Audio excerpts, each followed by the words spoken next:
Eh bien bonjour, je suis Michael Nassila, je suis professeur de physiologie, je dirige le groupe de recherche sur l'alcool et les pharmacodépendances à l'Université de Picardie-Jules Verne et je préside aussi la Société française d'alcoolologie. Et aujourd'hui, j'aimerais en quelques diapositives aborder avec vous le sujet de la consommation d'alcool en France.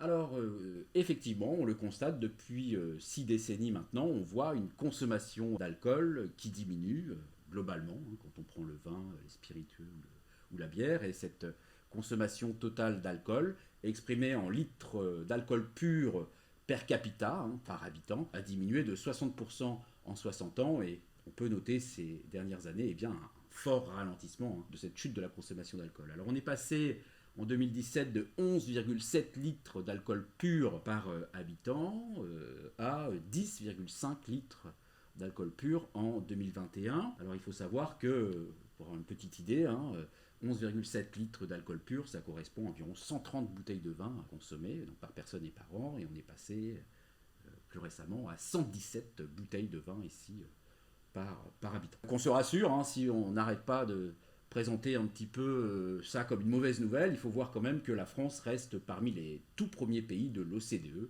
quand on regarde la consommation d'alcool pur par capita. Alors, chose importante qu'on doit rappeler quand on parle de la consommation d'alcool, à la fois pour le grand public et les professionnels de santé, c'est toujours bien rappeler que, en fait, en France, on parle d'unités d'alcool ou de verres standards. Et donc, peu importe ici le type de boisson alcoolisée qu'on vous servirait au restaurant ou au bar, on parle d'une unité. Et chaque unité, en fait, contient en France la quantité de 10 grammes d'alcool pur. Alors, c'est important, de sans cesse rappeler cette quantité en grammes d'alcool pur parce qu'elle diffère entre les différents pays. Par exemple, en Angleterre, c'est 8 grammes par unité d'alcool, ou aux États-Unis, par exemple, c'est 14 grammes. Donc en France, il faut retenir que c'est un verre, une unité standard, c'est 10 grammes d'éthanol pur. Alors il m'a paru intéressant de refaire un petit point avec vous sur la notion également d'unité d'alcool et d'alcoolémie atteinte, et puis de revenir sur des différences physiologiques entre hommes et femmes. Alors vous savez que la composition, notamment en fluide corporel, est différente entre les hommes et les femmes. Chez les femmes, on va retrouver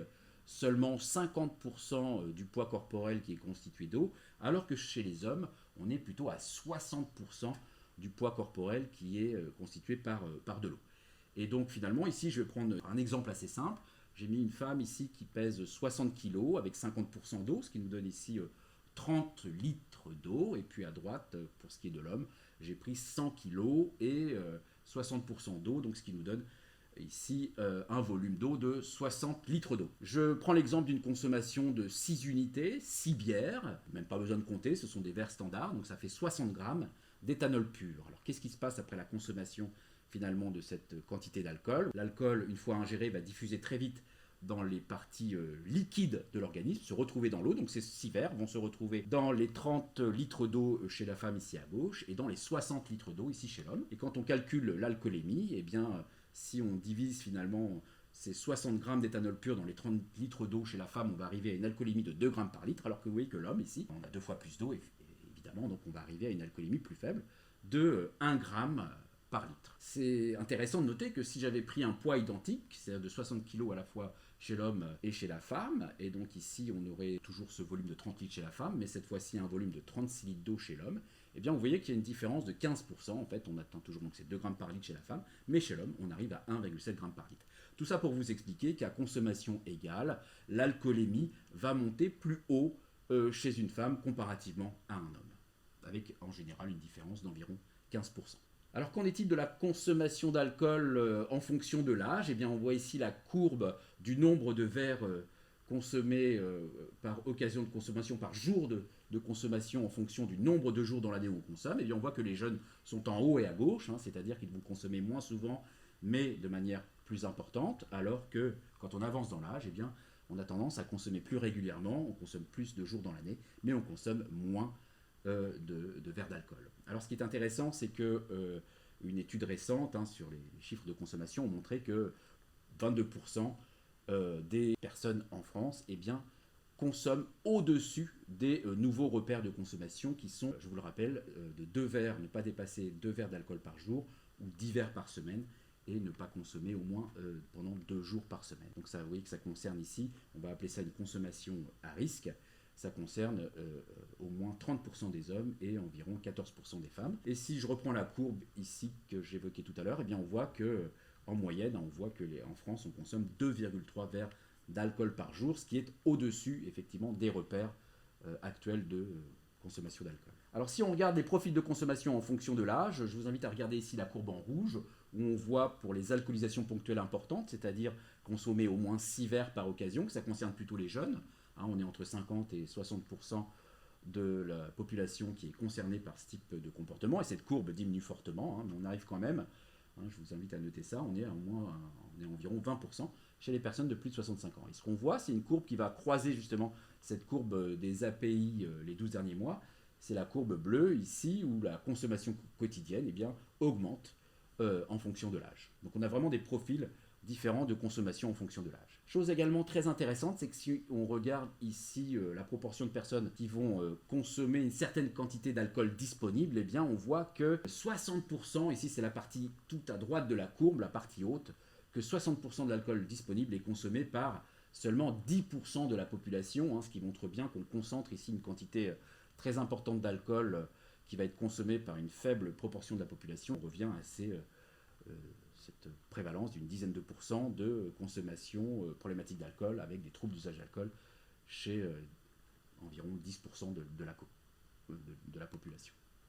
Alors autre chose dont il faut avoir bien conscience, c'est que malgré cette prévalence qui est assez importante, 10% de la population qui a un trouble d'usage d'alcool, ou une consommation problématique d'alcool, eh bien on s'aperçoit ici, selon les études, qu'on a une très faible proportion de ces personnes qui sont en difficulté avec la consommation d'alcool, qui sont en fait repérées par un professionnel de santé pour cette problématique et qui vont être prises en charge, puisqu'on est à moins de 10% des personnes qui ont une consommation problématique qui sont prises en charge, voire dans le meilleur des cas une vingtaine de pourcents.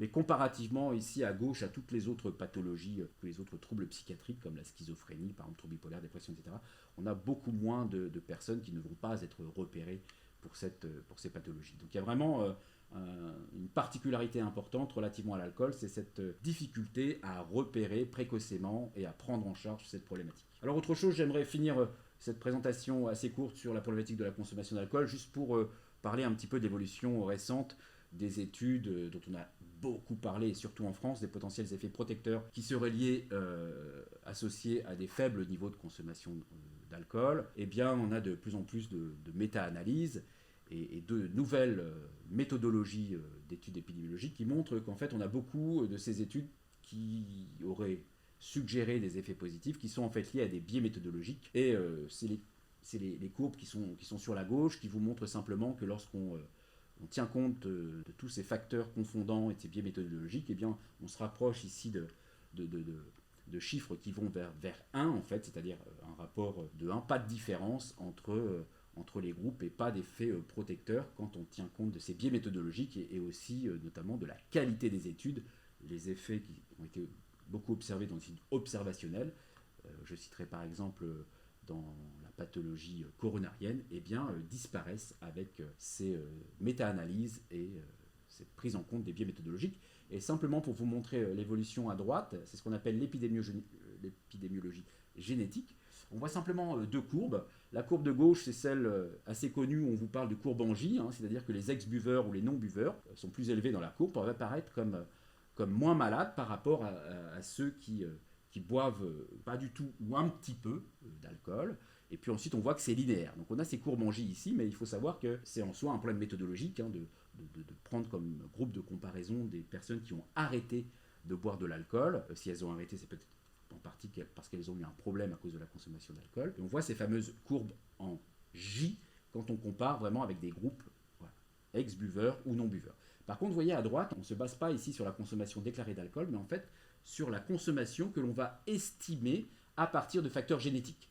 On arrive assez bien avec les enzymes de dégradation de l'alcool et de l'acétaldéhyde à estimer un niveau de consommation. Et vous voyez cette fois-ci qu'il n'y a plus du tout cette courbe en J, mais c'est une courbe complètement linéaire, c'est-à-dire que dès les premiers niveaux de consommation, faible consommation, on a une augmentation linéaire du risque ici à avoir un accident vasculaire cérébral par exemple. Donc ça c'est assez important comme message parce qu'on a longtemps beaucoup discuté ces effets potentiellement protecteurs ou bénéfiques de l'alcool. Alors Autre message important, de toute façon, ce qu'il faut bien intégrer, c'est que si des études suggèrent des effets protecteurs de l'alcool sur certaines pathologies, et sur un nombre très restreint de pathologies, eh bien, au final, au global, l'alcool va avoir des effets délétères beaucoup plus importants, puisque je rappelle qu'on a une soixantaine de maladies, voire 200 maladies à traumatisme qui sont liées à une consommation d'alcool. L'alcool serait une des toutes premières causes d'hospitalisation en France, et que de toute façon, s'il y avait des effets bénéfiques, ces effets bénéfiques apparaîtraient à des niveaux de consommation qui sont en dessous des seuils actuels de recommandation.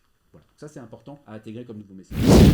Je vous invite, si ça vous intéresse d'en savoir plus sur les sujets abordés sur l'impact de l'alcool sur la santé, eh bien, à consulter le site internet de la Société française d'alcoolologie et le site Alcool Consocience.